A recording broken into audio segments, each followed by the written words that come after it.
Everyone, आज के इस वीडियो में हम दो टॉपिक के बारे में बात करेंगे। एक गटेशन मीन्स बिंदु स्राव और दूसरा ब्लीडिंग मीन्स रस स्त्रवण। मैं दोनों टॉपिक के बारे में पैरेलली बात करता चलूँगा। जैसे कि हम बिंदु स्राव के बारे में बात करेंगे तो कुछ बिंदु हम रस स्त्रवण के भी हाथों हाथ पढ़ते चलेंगे, ताकि हमें लास्ट में जब वीडियो के लास्ट में जब दोनों में हम डिफरेंस करें तो हमें आसानी से दोनों में डिफरेंस समझ में आ जाए, रटना नहीं पड़े। बात समझ में आ गई? तो इसलिए आप इसे गौर से देखें। इस पे 2 मार्क का क्वेश्चन बनता है और 1 मार्क के क्वेश्चन भी बनते हैं। क्लियर है? तो स्टार्ट करते हैं। गटेशन बिंदु स्राव किसने बताया इसके बारे में? डी बेरी ने बताया। और पादप के अक्षतिग्रस्त भाग या पर्ण के किनारों से जल का छोटी छोटी बूंदों के रूप में स्त्रवित होना क्या कहलाता है? बिंदु स्राव कहलाता है। अब पहला वर्ड आप यहीं देख लें, पादप की किससे हो रहा है? ये अक्षतिग्रस्त भाग से। रस स्त्रवण किससे होगा? क्षतिग्रस्त भाग से होगा। दूसरा मैं आपको ये भी बता दूं कि इसमें स्पेशली हम पर्ण पे फोकस कर रहे हैं, उसमें स्टेम पे फोकस किया जाता है। कटे हुए तने से फोकस, मतलब कटे हुए तने से रस स्त्रवण होता है। यह क्रिया मूलदाब के कारण होती है। मूलदाब धनात्मक होता है, ऐसा हम वाष्पोत्सर्जन वाले वीडियो में पढ़ चुके हैं। रस स्त्रवण भी मूलदाब के कारण ही होता है। बिंदु स्राव की क्रिया पत्तियों के किनारों पर शिरिकाओं के स्थान पर पाए जाने वाले विशेष रंध्रों के द्वारा होती है। शिरिकाओं के स्थान पर पाए जाने वाले रंध्रों के द्वारा होती है। मैं शिरिकाएं बता चुका हूं कि ये एक पत्ती है, तो ये बीच में मध्य शिरा है, ये शिराएं हैं, और इन शिराओं से जो शाखाएं निकलती हैं या शिराओं में जो ब्रांचिंग होती है, वेन्स में जो ये मिडरिब है, ये साइड में वेन्स है, और इनसे जो निकलती है उन्हें वेनलेट्स या शिरिकाएं कहते हैं।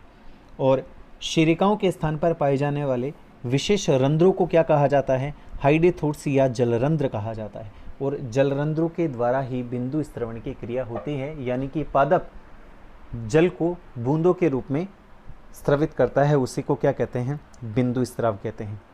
प्रत्येक जलरंध्र कैसा होता है?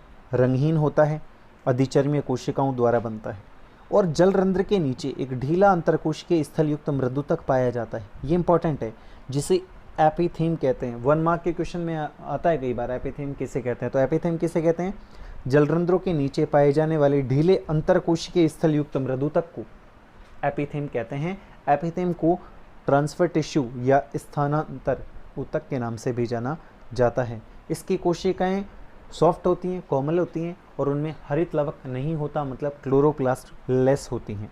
जलरंध्र हमेशा खुले रहते हैं। अब ये देखें कि ये क्रिया होती कब है। आप बोलेंगे ट्रांसपिरेशन भी तो वाटर लॉस है, इसमें भी वाटर लॉस हो रहा है, तो उसमें इसमें डिफरेंस क्या है? देखें, ये क्रिया ऐसा नहीं कि हर परिस्थिति में हो जाए, तो फिर किन परिस्थितियों में होती है? ये क्रिया आर्द्र दशाओं में होती है। बिंदु स्त्रवण कब होता है? आर्द्र दशाओं में होता है। मतलब क्या है इसका? मतलब ये है कि जब जल अवशोषण अधिक हो और वाष्पोत्सर्जन की दर क्या हो? कम हो, ऐसी स्थिति में बिंदु स्त्रवण क्या होगा? प्रारंभ हो जाएगा। एपिथीम ऊतक से जड़ों द्वारा अवशोषित जल मूल दाब के कारण बूंदों के रूप में बाहर निकलता रहता है। ये बात हम कर चुके हैं। किस में मिलता है इस प्रकार का मूलदाब या बिंदु स्त्रवण किस में मिलता है? घास में सबसे ज़्यादा मिलता है। गार्डन में चले जाओ आप मॉर्निंग टाइम में, और मॉर्निंग वॉक करते करते आपके पाँव अच्छे से गीले हो जाएंगे बिना बारिश के। बारिश नहीं हुई उस स्थान पर, लेकिन फिर भी पाँव गीले हो जाएंगे। मॉर्निंग टाइम की बात कर रहा हूँ मैं। वो किसके कारण हुए? क्योंकि घास की पत्तियों पर जो वाटर ड्रॉप्स थी उनके कारण हुई। और वाटर ड्रॉप्स कहाँ से आई? वो बिंदु स्त्रवण के कारण आई। और तो ये भी बात आती है कि बिंदु स्त्रवण कब होता है? बिंदु स्त्रवण प्रातःकाल या रात्रि, या कुछ जगह प्रातःकाल एवं रात्रि दोनों लिखा हुआ आता है, तो उस समय बिंदु स्त्रवण की क्रिया होती है। इसलिए बिंदु स्त्रवण घास, आलू, टमाटर, अरवी, गार्डन एस्ट्रेशियम, जई, जो, सैक्सिफ्रेगा और कुकुरबिटेसी कुल के पादपों में अधिक होता है। दूसरी इंपॉर्टेंट बात, हम बोल रहे हैं कि बिंदु स्त्रवण की प्रक्रिया में जल बूंदों के रूप में बाहर स्त्रवित होता है। तो क्या केवल जल ही आता है और कुछ नहीं आता? बिल्कुल, सब जल के साथ क्या आते हैं? जल के साथ कुछ खनिज लवण भी स्त्रवित होते हैं, जो एक सुरक्षात्मक आवरण बना लेते हैं और सूक्ष्म जीवों से इसकी सुरक्षा करते हैं। किसकी सुरक्षा करते हैं? पत्ती की सुरक्षा करते हैं। इस क्रिया में जो खनिज लवण होते हैं वो कई बार पत्ती की जो सतह होती है उस सतह पर एकत्रित हो जाते हैं, और ऐसी स्थिति में प्रकाश संश्लेषण की क्रिया अवरुद्ध हो जाती है और पत्तियां कैसी पड़ जाती हैं? पीली पड़ जाती हैं। पत्तियां कैसी पड़ जाती हैं? पीली पड़ जाती हैं। तो ये चीज़ भी आप याद रखें कि प्रकाश संश्लेषण पर बिंदु स्त्रवण का कोई प्रभाव पड़ता है क्या? तो आप समझ सकते हैं कि जब बिंदु स्त्रवण अधिक होगा और उसमें खनिज लवण पानी की सतह पर एकत्रित या जमा होना प्रारंभ हो जाएंगे तो प्रकाश संश्लेषण की क्रिया अवरुद्ध हो जाएगी, परिणाम स्वरूप पत्ती कैसी पड़ जाएगी? पीली पड़ जाएगी। यानी कि हम ये कह सकते हैं कि बिंदु स्त्रवण की क्रिया में जो जल निकलता है वो वास्तव में जलीय विलयन होता है, शुद्ध जल नहीं होता। इस चीज़ को आप अच्छे से गांठ बांध के याद रख लें कि उसमें क्या होता है, वो शुद्ध जल नहीं होता। क्या नहीं होता? शुद्ध जल नहीं होता। नेक्स्ट, अपितु इसमें शुगर यानी कि शर्करा, enzymes, amino acid, organic acid आदि जल में घुले हुए रहते हैं। तो इस प्रकार से हमने किसके बारे में देख लिया? हमने बिंदु स्त्रवण के बारे में देख लिया। अब दूसरा जो टॉपिक आता है वो हमारा था ब्लीडिंग। लेकिन उससे पहले हम एक बार हाइडेथोड्स पे नज़र डाल लें कि हाइडेथोड्स कहाँ होते हैं। आप ये देखिए, ये आपको दिख रहा है हाइडेथोड्स किस शेप में, किस आकृति में होते हैं। देखें, ये जो आपको दिख रहा है ये हाइडेथोड पोर है। ये कौन है? हाइडेथोड पोर है। और इसके नीचे जो ये एरिया है ये एयर चेम्बर है। और इसके नीचे जो ये ऊतक हैं इन्हें क्या बोलते हैं? एपिथेम बोलते हैं। इनमें अंतरकोश के स्थान पाए जाते हैं। हमने यही तो बोला था कि एपिथेम कौन होते हैं? जलरंध्र के नीचे ढीले अंतरकोश के स्थलोयुक्त मृदुतक पाया जाता है, जिसे क्या बोलते हैं?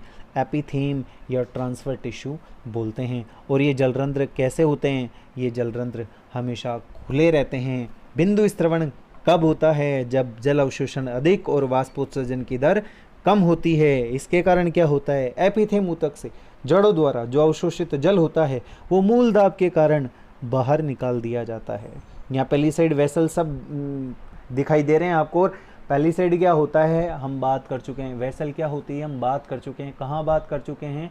हम इनके एनाटॉमी की बात नहीं कर रहे हैं, हम इनके फंक्शन की बात कर रहे हैं। इनके फंक्शन की बात हम ट्रांसपिरेशन में, वाष्पोत्सर्जन में भली भांति कर चुके हैं। तो इस तरह से बिंदु स्त्रवण गटेशन पूरा होता है। और नेक्स्ट टॉपिक जो आता है हमारा वो आता है रस स्त्रवण का। देखें, रस स्त्रवण मतलब ब्लीडिंग, जिसे एक्सुडेशन भी बोलते हैं। पहली बात किसने बताया इसके बारे में? इसके बारे में भी डी बेरी ने बताया था। किसके द्वारा होता है? पादप के क्षतिग्रस्त भाग के द्वारा जल व रस का बाहर निकलना रस स्त्रवण कहलाता है। ये बात हम कर चुके हैं। वो क्षतिग्रस्त भाग के द्वारा हो रहा था, ये क्षतिग्रस्त भाग के द्वारा हो रहा है। यह क्रिया उच्च मूलदाब के कारण होती है, वो भी उच्च मूलदाब के कारण होती है। मूलदाब कैसा होता है? धनात्मक होता है। पौधों की जाइलम वाहिकाओं में रस मूलदाब के कारण धनात्मक तनाव में रहता है। जाइलम वाहिकाओं के कटने या क्षतिग्रस्त होने पर इसका रिसाव बाहर होने लगता है। मूलदाब थ्योरी पढ़ी थी आपने?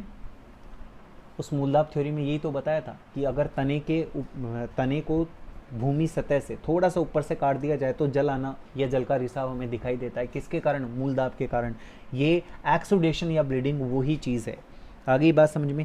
इस क्रिया द्वारा दक्षिण भारत में टोडी पाम, कैरियोटा यूरेनस एल्कोहल पे टोडी प्राप्त किया जाता है। किस क्रिया द्वारा? इसी क्रिया द्वारा। मतलब कट्स लगा देंगे तो स्त्राव होना यानी कि रस का स्त्रवण होना प्रारंभ हो जाएगा, उसे एकत्रित कर लिया जाएगा। बहुत सारी जगह इसको अप्लाई किया जाता है, जैसे ताड़ के वृक्ष में 50 लीटर से भी अधिक किया जा सकता है, जिसे ताड़ी कहते हैं। शुगर मैपल में भी इसका उपयोग किया जाता है। रबर के पौधे से लेटेक्स प्राप्त करनी है, इसी प्रकार से प्राप्त की जाती है। अफीम से प्राप्त की जाती है, तो उसके जो बोल्स आते हैं उस पर ब्लेड से चीरा लगा दिया जाता है और वो सफ़ेद वाइट कलर का जो रस होता है वो बाहर टपकने लग जाता है। उसे फार्मर के द्वारा या किसान के द्वारा एकत्रित कर लिया जाता है। इस प्रकार से अफीम भी रस स्त्रवण के द्वारा ही प्राप्त किया जाता है। तो दोनों टॉपिक कौन कौन से? गटेशन और ब्लीडिंग कंप्लीट हो गए। अब दोनों में हम क्या देखते हैं? डिफरेंस देखते हैं। ये डिफरेंस आप देखें, टॉपिक ऑलमोस्ट यहीं पर फिनिश हो चुका है। हम डिफरेंस देखेंगे और इस टॉपिक को फिनिश कर देंगे। तो डिफरेंस आप खुद भी थोड़ा दिमाग लगाते जाएं और स्क्रीन पे भी देखते जाएं। तो इधर तो है गटेशन की बात हमने पहले की है। और इधर लेते हैं हम ब्लीडिंग यानी कि रसस्त्रवण। देखते जाएं। हम ब्लीडिंग की बात करें तो ब्लीडिंग में क्या होता है सर कि ये अक्षतिग्रस्त भाग के द्वारा होती है। ये किसके द्वारा होती है? अक्षतिग्रस्त भाग के द्वारा होती है। ये क्षतिग्रस्त भाग के द्वारा होती है ब्लीडिंग, हमने बोला है अभी। इसमें भी स्पेशली ये किसके द्वारा होती है? पत्ती या पत्ते के किनारों के द्वारा होती है। ये किसके द्वारा होती है? कटे हुए तने के द्वारा होती है। किसके द्वारा होती है? कटे हुए तने के द्वारा होती है। बिंदु स्त्राव कैसी प्रक्रिया है? ये एक अनियंत्रित प्रक्रिया, इसको कंट्रोल नहीं किया जा सकता, प्राकृतिक है, कंट्रोल कैसे करेंगे? और रस स्त्रवण कैसी है? नियंत्रित प्रक्रिया है, हम चाहेंगे तभी कट लगाएंगे, अदरवाइज नहीं लगाएंगे। नेक्स्ट, जल बूंदों के रूप में स्त्रवित होता है इसमें गटेशन में, इसलिए इसका नाम भी है बिंदु स्त्राव। जबकि इसमें जलीय विलेन या कोशिका रस स्त्रवित होता है। नेक्स्ट, गटेशन रात्रि या प्रातःकाल में होता है, हम पहले ही बात कर चुके हैं। और ये कब होता है? मोस्टली कब होता है? ये दिन में, क्योंकि ये हम कट लगा के करवाते हैं, नियंत्रित करवाते हैं, तो दिन में ही करवाते हैं मोस्टली की बात कर रहा हूँ मैं। वैसे अगर हम देखें तो ये क्रिया किसी भी समय हो सकती है। कट हम लगाएंगे, रात को लगाएंगे तो साहब रात को हो जाएगा रस स्त्रवण तो, लेकिन मोस्टली दिन में करवाते हैं। और अगर आपको ये बोला जाए कि ये किसी भी समय हो सकता है तो किसी भी समय भी हो सकता है। बात समझ में आ गई होगी। नेक्स्ट बात करें कि जो बिंदु स्त्राव होता है वो जलरंध्रों के द्वारा होता है, जबकि इसमें ऐसी स्पेशल कोई भी विशेष रंध्र नहीं पाए जाते। तो फिर भी अगर आपको लिखना पड़े कि किसके द्वारा होता है तो आप वही लिखेंगे तने के कटे सिरों के द्वारा होता है। आगे ये बात समझ में। दूसरी बात करें, बिंदु स्त्रवण विशेष परिस्थितियों में होता है और ये क्रिया तनों को काटने से होती है। बिंदु स्त्रवण आर्द्र दशाओं में होता है, ये भी मैं बता चुका हूँ। और रस स्त्रवण पर आर्द्र दशाओं का कोई प्रभाव नहीं पड़ता। नेक्स्ट, बिंदु स्त्राव में हम ये भी बात कर चुके हैं कि बिंदु स्त्राव में जो जल निकलता है वो वास्तव में कार्बनिक और अकार्बनिक पदार्थों का घोल होता है, मतलब शुद्ध नहीं होता। और रस स्त्रवण में भी जल के साथ लवण में कार्बनिक विलेय निकलते हैं। ये चीज़ आपको ध्यान रखनी है, ठीक है। इस प्रकार से दोनों में डिफरेंस पूरा हो गया, किसमें? गटेशन में और बिंदु स्त्रवण में। मैं दोबारा रिपीट नहीं करूँगा, काफ़ी लंबा वीडियो हो जाएगा, इसलिए दोबारा आप रिवाइंड करके देख सकते हैं, क्योंकि मुझे एक टॉपिक इंक्लूड और करना है। और वो दूसरा जो टॉपिक आता है वो टॉपिक आता है, एक तो आता है गटेशन और एक आता है ट्रांसपिरेशन, वाष्प उत्सर्जन। मैं दोनों में क्यों डिफरेंस ले रहा हूँ? क्योंकि मुझे लगता है ये दोनों एक तरह की प्रोसेस आप समझ रहे होंगे, इसलिए एग्ज़ाम में ये क्वेश्चन आ सकता है। डेस्क्रिप्टिव एग्ज़ाम की बात कर रहा हूँ मैं कि बिंदु स्त्राव और वाष्प उत्सर्जन में अंतर लिखिए। आगे बात समझ में, तो इन दोनों के अंतर को भी हम देखते हैं। देखिए, गटेशन और ये ट्रांसपिरेशन। पहला डिफरेंस देखते हैं। बिंदु स्त्राव जो होता है उसमें जल बूंदों के रूप में निकलता है और इसमें जल वाष्प के रूप में निकलता है, ठीक है। दूसरा, बिंदु स्त्राव में जो जल होता है वो शुद्ध नहीं होता, मतलब अशुद्ध होता है, क्योंकि उसमें कार्बनिक अकार्बनिक होते हैं। ये शुद्ध होता है, हो गई बात। गटेशन या बिंदु स्त्राव जलरंध्रों के द्वारा होता है और वाष्पोत्सर्जन पर्णरंध्रों के द्वारा होता है, वातरंध्रों के द्वारा होता है, क्यूटिकल के द्वारा होता है। ये बात हम कर चुके हैं। बिंदु स्त्राव में जो जलरंध्र होते हैं हमेशा खुले रहते हैं, मैंने लिखवाया भी है, वीडियो में भी देख सकते हैं पीछे, हमेशा खुले रहते हैं। पर्णरंध्र खुलते एवं बंद होते रहते हैं। बहुत ईजी है, बस हमें थोड़ा गौर से वीडियो पे नज़र टिकाए रखनी है। नेक्स्ट, अगर हम देखें कि बिंदु स्त्राव में जब हाइड्रोथोड्स होते हैं तो क्या इनमें कोई रक्षक कोशिकाएं या ऐसे कोई स्पेशल स्ट्रक्चर होती है जिसके द्वारा नियंत्रित होते? बिल्कुल ही नहीं साहब, ये कोई गार्ड सेल वेल के द्वारा नियंत्रित नहीं होते, जबकि ये गार्ड सेल के द्वारा नियंत्रित होते हैं। ट्रांसपिरेशन की वीडियो में पहली लाइन ही ये है मेरी, स्टोमेटल मूवमेंट में, कि इनके आकार और आयतन पर वाष्पोत्सर्जन, वो रंध्रों के खुलने और बंद होने की क्रियाविधि डिपेंड करती है। बिंदु स्त्राव मूलदाब के कारण होता है और ये मूलदाब का कोई प्रभाव नहीं होता इस पे। बिंदु स्त्राव प्रातःकाल या रात्रि में होता है, ट्रांसपिरेशन केवल दिन में होता है। इसमें खनिज पदार्थ भी स्त्रवित होते हैं, इसमें केवल वाष्प बाहर निकलती है और कुछ ही बाहर नहीं निकलता। और बिंदु स्त्राव मोस्टली शाकीय पौधों में पाई जाती है और वाष्पोत्सर्जन सभी स्थलीय पादपों में पाया जाता है। इस प्रकार से हमने लगभग नो डिफरेंस की बात की है। तो आप इस चीज़ को भी याद रखें। ठीक है, तो हमने किस किस की बात की? हमने बिंदु स्त्रवण की बात की, हमने रस स्त्रवण की बात की, हमने बिंदु स्त्रवण और रस स्त्रवण में डिफरेंस किया, हमने बिंदु स्त्रवण और वाष्पोत्सर्जन में डिफरेंस किया। 2-3 बातें आप और नोट कर लें, अच्छे से नोट कर लें। एक आता है पोरोमीटर। क्या आता है? पोरोमीटर। नोट कर लें, ये चीज़ इस पीडीएफ में लिखी हुई नहीं है, लेकिन आप नोट कर लें। पोरोमीटर, ये पोरोमीटर क्या होता है? पर्ण पर रंध्रों का क्षेत्रफल ज्ञात करने के लिए जिसका उपयोग किया जाता है वो कौन है? पोरोमीटर। किसके लिए? मैं दोबारा बोल रहा हूँ, ध्यान से सुने और लिख भी लें इस चीज़ को। पर्ण पर रंध्रों का क्षेत्रफल ज्ञात करने के लिए पोरोमीटर का उपयोग किया जाता है। पर्ण पर रंध्रों का क्षेत्रफल ज्ञात करने के लिए किसका उपयोग किया जाता है? पोरोमीटर का उपयोग किया जाता है। एक और नाम है, कौन है वो? वो है पोटोमीटर। कौन है? पोटोमीटर। ये पोटोमीटर क्या है? वाष्पोत्सर्जन मापी यंत्र है। ये क्या है? ये वाष्पोत्सर्जन मापी यंत्र है। आगे ये बात समझ में कि पोरोमीटर क्या है और पोटोमीटर क्या है।